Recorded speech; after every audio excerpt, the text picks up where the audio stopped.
आदरणीय पवार साहेब, माझे मित्र नाना पाटोलेजी, थोरात साहेब, देशमुख साहेब, आपली खासदार सुप्रियाताई, व्यासपीठावरील सर्वच मान्यवर आणि जमलेल्या माझ्या तमाम देशभक्त बांधवांनो, भगिनींनो आणि मातांनो,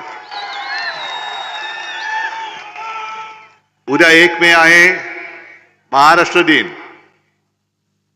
आज मध्यरात्री मी संयुक्त महाराष्ट्राच्या लढ्यासाठी ज्यांनी ज्यांनी बलिदान केलं त्यांना अभिवादन करायला हुतात्मा स्मारकाकडे मी जाणारच आहे. पण आजच्या या पूर्वसंध्येच्या या सभेत नुसतं हुतात्म्यांना अभिवादन करून नाही चालणार. आपल्याला सगळ्यांना शपथ घ्यावी लागेल की ज्या महाराष्ट्रासाठी स्वतःच्या जीवाची पर्वा न करता बलिदान करून आपल्याला मुंबई मिळवून दिली, महाराष्ट्र मिळवून दिला, ते हुतात्मे आपल्याकडे बघतायत. महाराष्ट्राची लूट होते, महाराष्ट्राची अस्मिता पायदळीत तुडवली जाते, ते हुतात्मे आपल्याकडे बघतायत की मी कोणासाठी बलिदान केलं. आणि मी शपथ घेऊन त्यांना सांगू इच्छितो आपल्या सगळ्यांच्या वतीने की तुम्ही ज्याप्रमाणे एखाद्या मर्दासारखं, आणि मर्द म्हणूनच डोळ्यांना सामोरे गेलात. आम्ही आता हा जो हुकुमशाह महाराष्ट्रामध्ये फिरतोय त्याच्या कचाट्यात तुम्ही आम्हाला मिळवून दिलेला महाराष्ट्र, काही झालं, प्राण गेला तरी 72, पण आम्ही महाराष्ट्र त्याच्या हातात जाऊ देणार नाही. सुप्रियाताई, तुझं मला कौतुक करायला पाहिजे, कारण हे असे प्रसंग फार यातनादायी असतात. आम्ही त्यातून गेलोय, जात असतोच.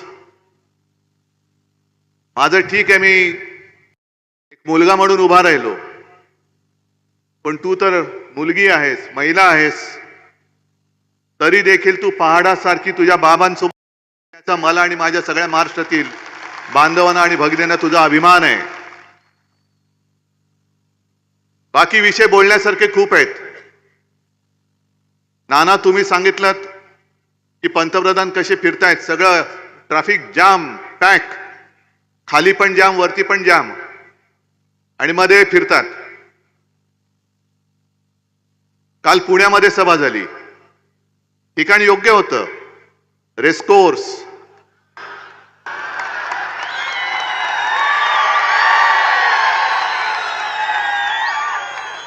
कारण त्यांना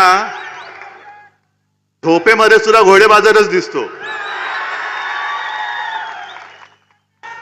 पण कोणीतरी सांगायला पाहिजे होतं की हे घोडे वेगळे आहेत, आणि तुम्ही ज्यांना घोडे म्हणून घेतलात, कितीला रे? ते घोडे नाहीत, ती खेचरे आहेत, गाढवं आहेत ओझी वाहणारी. आणि खरे घोडे हे अश्वमेधाचे असतात, रथाचे असतात. त्याला घोडा नाही लागत नाही, म्हणजे टरबुजाला हातगाडी लागते, हातगाडी.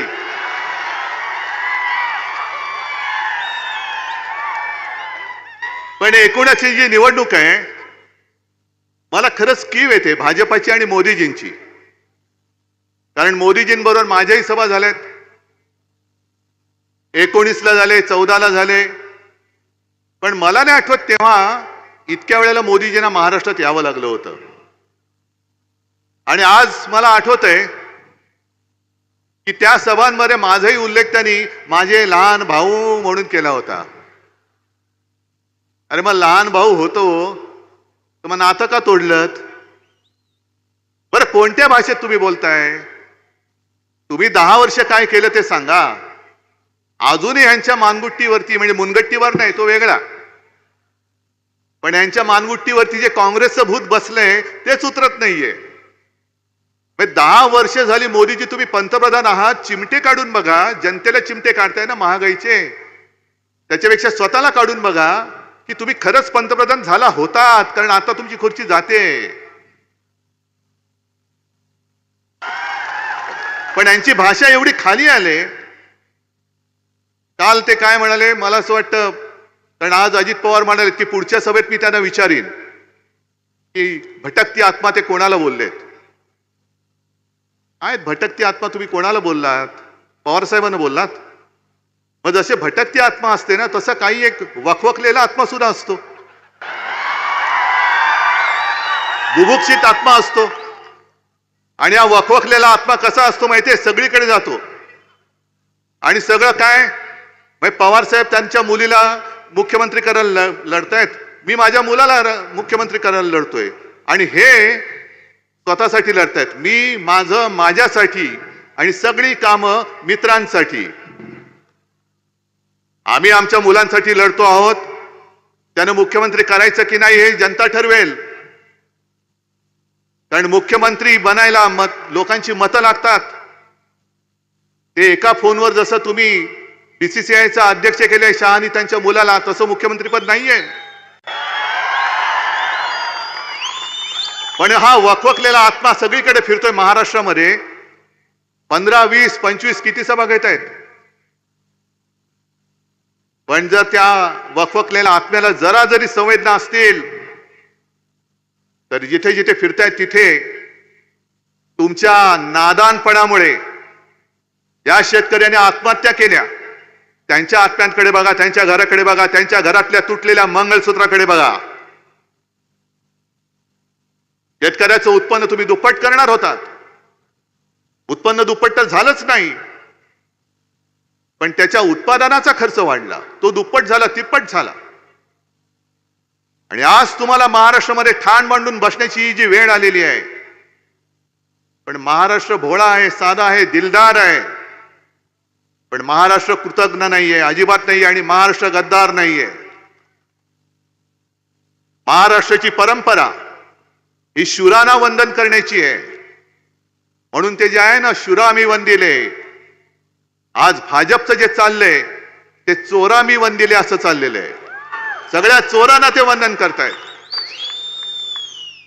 आणि कदाचित मोदीजींना माहिती असेल किंवा नसेल, पण असाच एक वखवकलेला आत्मा 300-350 वर्षापूर्वी गुजरातमध्ये जन्मलेला दाहोदमध्ये तो आया आग्रा महाराष्ट्रावरती आलेला चालून. कोण? कशासाठी आलेला? छत्रपती शिवाजी महाराजांनी स्थापन केलेलं हिंदवी स्वराज्य चुरडून टाकण्यासाठी तो आला होता. महाराष्ट्र गिळायला आला होता. अहो 27 वर्ष औरंगजेब आग्रा सोडून महाराष्ट्रामध्ये आला. त्यांनी परत कधी आग्रा बघितलाच नाही. इकडेच नुसता त्याचा आत्मा अजूनही भटकत असेल, कुठेतरी अजूनही भटकत असेल. ही अशी वखवक एवढी बरी नाही. त्या एका लोकांनी तुमच्यावरती विश्वास टाकला. म्हणे पवार साहेबांनी काय केलं? मी तर दर सभेमध्ये विचारतो. ग्रामीण भागामध्ये मला इथे कल्पना नाही, कारण आता पुणे सुद्धा असं वेडवाकडे वाढलेलं आहे. ग्रामीण भाग कधी संपतो आणि शहरी भाग कधी संपतो, ग्रामीण कधी सुरू होतो मला कल्पना नाही इकडे. कारण बऱ्याच वर्षानंतर पुण्यात सभा घेतोय. त्याच्यामुळे मला माहित नाही इकडे काही शेतकरी आले असतील किंवा नसतील. आलेत का? नाही, खरंच आलेत. कारण मी दर सभेत विचारतो की पवार साहेबांनी त्यावेळेला केंद्रीय कृषी मंत्री असताना पहिल्या प्रथम देशातल्या शेतकऱ्यांना कर्ज माफ केलं होतं.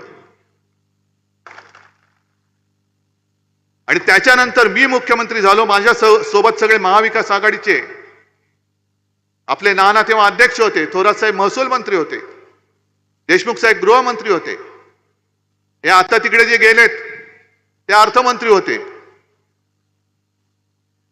आणि कोणी न मागता महाविकास आघाडीच्या सरकारने शेतकऱ्यांची 2 लाखापर्यंतची पीक कर्जाची जी रक्कम होती ती त्यातनं आम्ही तुम्हाला मुक्त केलं होतं. तेव्हा कापसाचे भाव काय होते, सोयाबीनचे काय होते, हे सगळ्यांना माहिती आहे. आम्ही तुमच्यासारखे खोटं नाही बोललो कधी. आम्ही जे बोलतो ते करून दाखवतो आणि जे करून दाखवतो तेच आम्ही बोलतो. पण ह्यांची वृत्ती एवढी वाईट आहे. आज मला कळत नाही, सुप्रिया तू उल्लेख केला नॅशनल करप्ट पार्टी, आणि क्लीन चिट कोणाला मिळाली? मग 70,000 कोटीचा घोटाळा कोणी केला होता? बँकेचा घोटाळा कोणी केला होता? बरं ते सोडून द्या. काल परवाकडे आपले मोदीजी शिवसेनेला, हो माझ्या शिवसेनेला, माझ्या वडिलोपार्जित शिवसेनेला नकली सेना म्हणाले. कारण त्यांच्या बरोबर आहे गद्दारांची फौज, गद्दारांची टोळी, गाढवांची टोळी, ही त्याला ते सेना मानतायत. मग मोदीजी मला सांगा, आज जर का न्याय तुम्ही लावलात तर तुम्ही जे बोलला होतात नॅशनल करप्ट पार्टी, आता आमचंही चिन्ह गद्दाराने दिले आणि पवार साहेबांचं पण गद्दाराने दिलेलं आहे. मग नॅशनल करप्ट पार्टी ही इकडे आहे का तुमच्या सोबत आहे? मग ही कशी चालते तुम्हाला नॅशनल करप्ट पार्टी? ही एका बाजूला आमच्यावरती टीका करायची नकली सेना, पण अख्खी भ्रष्टाचारांची फौज. म्हणजे मी कालपासून जे बोलतोय, एक अकेला सब पे भारी, सोबत सगळे भ्रष्टाचारी, सगळे सोबत भ्रष्टाचारी आहेत. यांची नीती अशी आहे, मी तर हा प्रश्न दरवेळेला विचारतो, जी शिवसेना अख्खी, ज्या शिवसेनेने तुम्हाला कठीण काळात जी मदत केली म्हणून तुम्ही पंतप्रधान झालात, ती शिवसेना तुम्ही संपवायला निघालात. त्या शिवसेना प्रमुखांनी अत्यंत कठीण आणि प्रतिकूल काळामध्ये सुद्धा मोदींना जेव्हा वाजपेयी काढायला निघाले होते तेव्हा मोदींची बाजू घेतली होती. त्या बाळासाहेबांच्या शिवसेनेला तुम्ही संपवायला निघालात आणि मग कोणाचा तुम्ही प्रचार करताय? मी कालच्याही सभेत विचारला प्रश्न, तोच तुम्हाला विचारतो. तुम्ही युट्यूब बघता ना? मग त्या रवीश कुमारनी काल एक व्हिडिओ टाकलाय, भारतातलं सगळ्यात मोठं सेक्स स्कॅन्डल. मुद्दामून बघा, मोदींना कोण हवे आणि कोण नको. त्या कर्नाटकामध्ये देवेगौडांचा नातू प्रज्वल रेवण्णा, त्याचं ते सेक्स स्कॅन्डल, त्याच्या त्या चित्रफिती मागून चित्रफिती आलेल्या आहेत आणि मोदीजी त्याचा प्रचार करतायत. ह्याला मत द्या म्हणजे मला मत मिळेल, त्यांना मत मिळेल. त्या रेवण्णाचे हात बळकट करा, कशाला आणखीन फिल्म काढायला? अशी सगळी माणसं, ते तर झालंच. ही यांची नीती आणि वरपासून खालपर्यंत. म्हणून मी यांना फेकड फाकड जनता पार्टी म्हणतो. ते उगाच नाही बोलत, मुद्दामून बोलतोय त्यांना. मी फाकड एवढ्यासाठी म्हणतो कारण यांनी कधी कोणताही विचार दिलेला नाही, कोणताही आदर्श निर्माण केलेला नाही. अशोकरावांचा सोडला तर ना नेता दिला ना विचार दिला. आणि स्वातंत्र्याच्या लढ्यात तर ते कधीच नव्हते. उद्याच्या 1 मेच्या संयुक्त महाराष्ट्राच्या लढ्यामध्ये सुद्धा तेव्हाचा जनसंघ सामील झालेला नव्हता. कारण माझे आजोबा त्यावेळेला अग्रणी होते. शिवसेना प्रमुख तेव्हा शिवसेना नव्हती, पण माझे वडील म्हणजे बाळासाहेब, माझे काका म्हणजे श्रीकांत ठाकरे, हे सुद्धा माझ्या आजोबांच्या खांद्याला खांदा लावून लढत होते. आणि हा इतिहास 300-400 वर्षापूर्वीचा नाहीये, हा आता 60-65 वर्षापूर्वीचा आहे. जनसंघ त्यावेळेच्या संयुक्त महाराष्ट्र समितीमध्ये सामील झाला होता. पण कशासाठी? घुसायचं आणि काय मिळेल ते घेऊन बाहेर यायचं. संयुक्त महाराष्ट्र समितीमध्ये तो सामील झाला आणि जेव्हा निवडणूक लढवण्याची वेळ आली तेव्हा सुद्धा आत्ता सारखाच जागा वाटपावरून घोळ करून पहिली जी संयुक्त महाराष्ट्र समिती कोणी जर का फोडली असेल, ते पाप कोणी केलं असेल तर या भाजपच्या तत्कालीन बापाने म्हणजे जनसंघाने केलेला आहे. म्हणजे यांचा महाराष्ट्र द्वेष हा तेव्हापासूनचा आहे. काल माझी जी सोलापूरला सभा झाली, आज मोदीजी धाराशिवला, म्हणजे त्यांच्या भाषेत उस्मानाबादला होते. मी मोदीजींना जाहीर विनंती म्हणा, आव्हान म्हणा, आव्हान म्हणा, त्यांना मी म्हटलं होतं, शिवसेनेचं जे एक मशाल गीत आहे, त्या मशाल गीतामध्ये तुमच्या सगळ्या अशा ज्या घोषणा आपण देतो ती घोषणा आहे जय भवानी जय शिवाजी. हे मोदींचे जे घरगडी आहेत निवडणूक आयोग, त्यांनी त्यातल्या जय भवानी शब्दाला आक्षेप घेतला.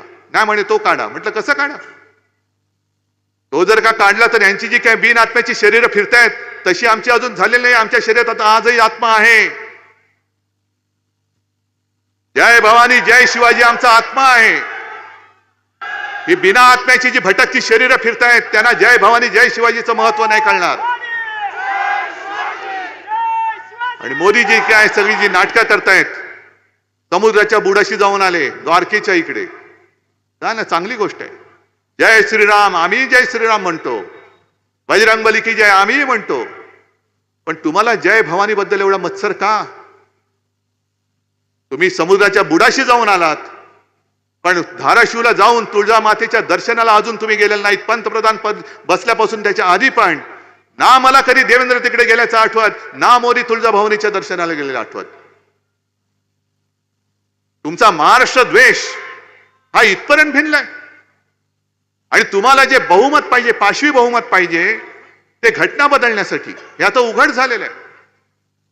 त्यांचं आजपर्यंत कसं होतं 2014 आणि 19ला मोदी बोले आणि जग हाले. आता जग तिकडेच आहे पण मोदीच हलतायत, कारण काहीच चालत नाहीये. जे बोलतायत ते फसतंय. आधी 400 पारचा नारे दिल्यानंतर जनता म्हणते तडीपार, त्याच्यानंतर मग ते मुलांवरती आले, मांस मच्छीवरती आले, भटकत्या आत्म्यावरती आले. 400 पार म्हटल्यानंतर लोकांच्या लक्षात आलं की यांना पाशवी बहुमत का पाहिजे, तर देशाची घटना बदलायला पाहिजे. आणि देशाची घटना का बदलायची? पुन्हा तिकडे महाराष्ट्राचा द्वेष आहे. कारण ज्या महाराष्ट्राच्या सुपुत्राने डॉक्टर बाबासाहेब आंबेडकर, एक साधा दलित कुटुंबात जन्मलेला माणूस, त्यांनी देशाची घटना लिहिली. अरे हा दलित कुटुंबात जन्मलेला माणूस एवढा बुद्धिमान कसा? आणि त्यांनी लिहिलेली घटना आम्ही मानायची कशी? बांगला यांच्या या जे बुरसटलेले विचारसरणीचे आहेत ना, गोमूत्रधारी हिंदुत्ववादी, त्यांच्या पोटात मोरडा आला. अरे एका ह्या गरीब माणसा, गरीब कुटुंबात जन्मलेला माणूस बुद्धीने एवढा श्रीमंत कसा?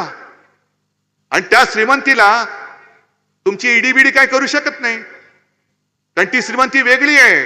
त्या श्रीमंतीचं मोजमाप हे तुमच्याकडनं कधीच होणं शक्य नाहीये. मग त्या दलित कुटुंबात जन्मलेल्या महाराष्ट्राच्या सुपुत्रांनी लिहिलेली घटना मोडून टाका, ती बदलून टाका.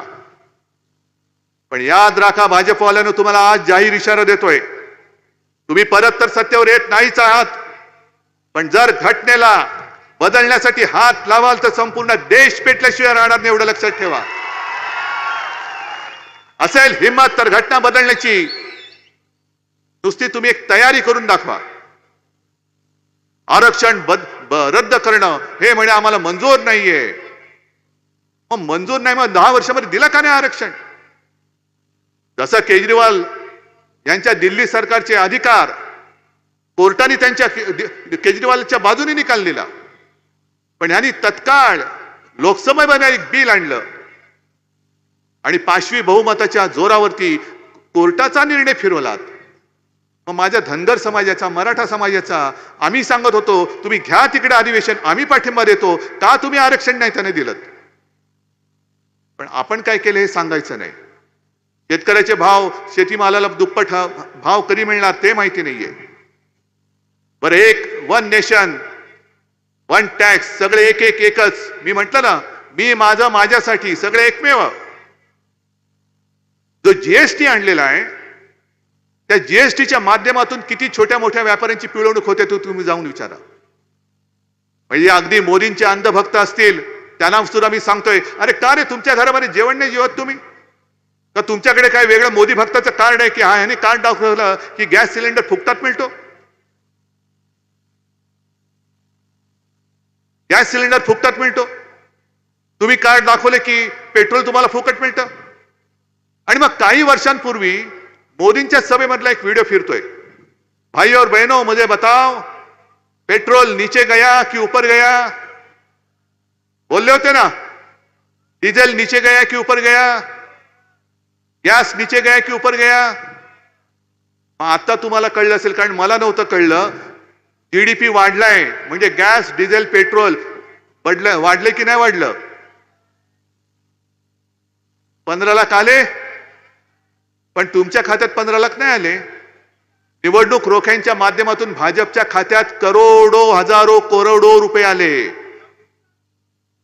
आणि आज जगातला सगळ्यात मोठा घोटाळा आहे असं मी नाही बोलत. मोदीजी तुमच्याच मंत्रिमंडळात होत्या त्या अर्थमंत्री निर्मला सीतारामनचे पती बोललेले आहेत. अजून तुरुंगात गेलेले नाहीत. हे नशीब, कारण कदाचित त्या निर्मलाबाईंचा वशिला असेल. पण हा निवडणूक रोख्यांचा घोटाळा हा जगातला सगळ्यात मोठा घोटाळा, ज्याला त्या प्रभाकर जे आहेत प्रकला प्रभाकर त्यांनी नाव दिलं मोदी गेट. इकडे जरा इकडे तिकडे कोणी काय बोलल्यानंतर ताबडतोब त्यांना तुरुंगात टाकतात. पण तिथे निर्मलाबाईंच्या पतीनेच तो पूर्ण मोठा त्यांचा गौप्यस्फोट केलेला आहे. बरं, ते बोलल्यानंतर सुद्धा निर्मलाबाई म्हणतायत की आम्ही परत निवडणूक रोख्यांची योजना आणणार. आणि तुम्हाला कदाचित माहिती नसेल की कोर्टाचा निर्णय येण्याच्या आधी जवळपास 10,000 रोखे हे छापून तयार ठेवले होते मोदी सरकारने पुन्हा देश लुटायला. मग मला आता सांगा, मोदीजी म्हणतायत की 70 वर्षात काँग्रेसने जे काही केलं नाही ते मी 2.5 वर्षात केलं. हे तुम्हाला पटते की नाही पटत? अरे कसं नाही, मला पटतंय. कारण काँग्रेसनी 70 वर्षामध्ये त्यांच्या खात्यात किती पैसे आहेत काँग्रेसच्या? काही शेकड्या असतील. आणि भाजपच्या खात्यात 10,000 कोटी. म्हणजे 10 वर्षात 70 वर्षात काँग्रेसने नाही केलं ते 2.5 वर्षात मोदीजींनी करून दाखवलं की नाही दाखवलं? देश कोणी लुटला, काँग्रेसनी का भाजपनी? लुटला ना. मग अशा या देशाच्या लुटारूंना महाराष्ट्र साथ देईल? तुम्हाला महाराष्ट्र लुटणारा पाहिजे की महाराष्ट्र जपणारा पाहिजे? तुम्हाला महाराष्ट्राची अस्मिता जपणारा पाहिजे की महाराष्ट्राची अस्मिता पायदळीत तुडवणारा पाहिजे? आणि अजूनही कोणाला जर का खोटं वाटत असेल तर मी आत्मविश्वासाने सांगतो की येत्या निवडणुकीमध्ये भाजपा तडीपार होणार म्हणजे होणारच. इंडिया आघाडीचे 300च्या वरती खासदार निवडून येणार म्हणजे येणारच. कोणाचा विश्वास नसेल, पण तुम्हाला आणखीन एक गोष्ट सांगतो. काही वर्षापूर्वी भाजपचे संपूर्ण देशात फक्त 2 खासदार होते. तेव्हा जर का कोण बोललं होतं की भाजपचे आज 2 खासदार आहेत, बघा तुम्ही काही वर्ष त्यांचे 300च्या वरती खासदार येतात की नाही, लोकांनी वेड्यात काढलं असतं. आज मी सांगतो यांचे 300 खासदार आहेत, ते परत 2 खासदार झाल्याशिवाय राहणार नाही. पण हे 2 कोण निवडून आले पाहिजे तुम्हाला माहितीये? हे 2च निवडून आले पाहिजेत. असे 2च आले पाहिजेत, कारण त्यांना दिसलं पाहिजे की संपूर्ण बाकी जेवढे खासदार आहेत ते इंडिया आघाडीचे बसलेले आहेत. द्या उत्तर त्यांना. आणि हा बदल तुम्ही करू शकता. हा बदल करू शकता, नक्की करू शकता. एका बोटाच्या ताकदीवरती तुम्ही या हुकुमशाला गाडू शकता. ही ताकद तुमच्या बोटामध्ये. आणि या बारामती मतदारसंघात जे काही घडतंय हे फार क्लेशकारक आहे. म्हणजे मी बोललो ना, घर फोडणारी सगळी वृत्ती आहे. खरं म्हणजे यांना कोणी लग्नामध्ये बोलूच नाही. कारण लग्नाला जातील, श्रीखंड पुरी पुरणपोळ्या किती खाता बरे? मी 25, मी 50. खातील पितील, एकर देतील आणि नवरा बायकोत भांडणं लावून पुन्हा दुसऱ्या लग्नात जेवायला जातील. त्याच्यामुळे पुन्हा निवडून येता कामा नयेत.